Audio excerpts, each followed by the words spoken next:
message here today is that a lot of the economies continue to reflate against a background of uncertainty. We believe there's a lot of opportunity to invest well and to invest carefully against that background and to continue to make money and progress for our clients. The volatility in the market means that people are going to have to be much more aware of what their asset allocation is and where they're positioned globally. So to the end of March, our most conservative fund has grown about 2% and our most aggressive fund has grown just under 8%, and a very satisfactory start to the year.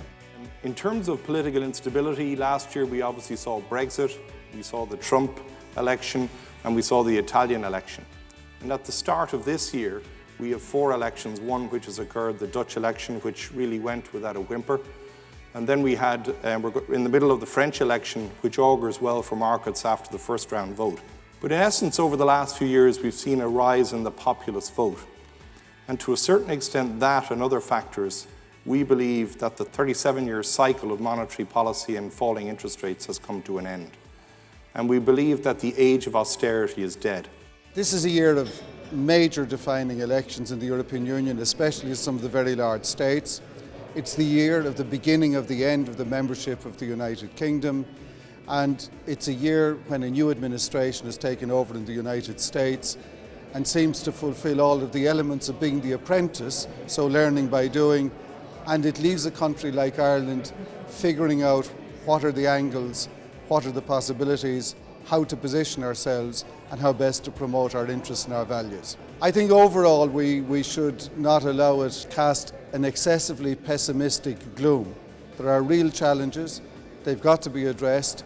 I think a lot of the issues are quite political, so the border issues, the free movement issues, what will happen whether Britain is in or out of a customs union. And on the economic side, the issues are particularly sectoral. Food and agriculture are a major part of the Irish economy. They account for about half of the exports to the UK.